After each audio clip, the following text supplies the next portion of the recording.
Prima dell'invenzione dei moderni macchinari per tagliare l'erba, gli unici attrezzi utilizzati dai cantonieri erano la falce fienaiola e altri tipi di falce molto potenti. Come sappiamo, i cantonieri si occupavano di tagliare l'erba ai bordi delle strade e ai margini delle strade ferrate, delle ferrovie. Un mestiere che è rimasto tradizionale, quindi con l'utilizzo esclusivo di attrezzi manuali senza elettricità e senza motorizzazione per secoli. Negli ultimi decenni il mondo è cambiato e i cantonieri utilizzano esclusivamente decespugliatori. Se gli attrezzi tradizionali davano il tempo a lucertole, raganelle, ramarri e molti altri simpatici animaletti di allontanarsi al momento del taglio dell'erba, i decespugliatori non glielo concedono. Succede infatti che molti serpentelli e molte altre creature rimangano falcidiate dal decespugliatore. Il decespugliatore, inoltre, agendo anche grazie a questo filo che gira, rilascia inevitabilmente sul terreno microparticelle di plastica che dureranno lì per secoli e secoli.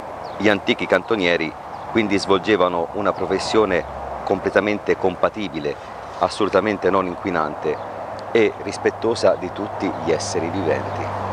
Questa bellissima e potentissima falce si chiama appunto falce cantoniera perché la utilizzavano i cantonieri come una falce fienaiola, una frullana, ma stando inchinati e agendo parallelamente sul terreno.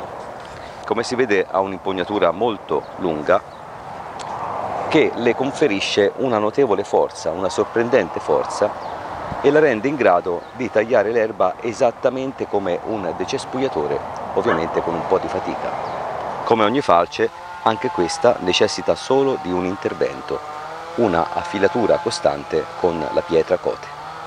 Come pressoché tutti gli attrezzi tradizionali, una volta acquistata non vi abbandonerà mai, non tradirà mai.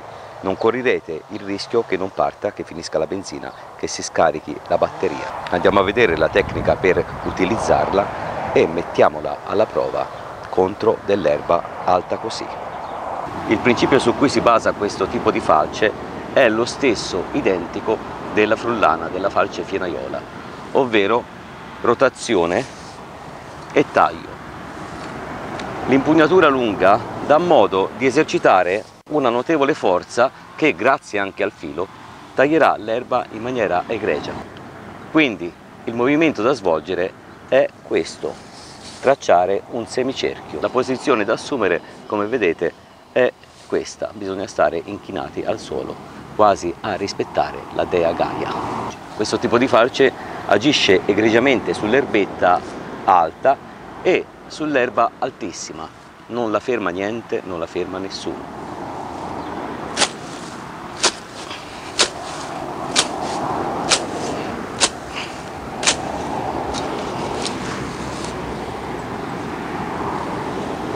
Vale sempre il principio secondo cui più l'erba è alta, più gli attrezzi tradizionali e manuali riescono a essere efficaci. Per fare un esempio pratico, più l'erba è alta, più è pesante. Più è pesante, più il filo della falce riuscirà a essere efficace per un effetto fisico particolare.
rispetto dell'ambiente e di tutte le sue creature selvatiche e buoni attrezzi manuali a tutti. Arrivederci.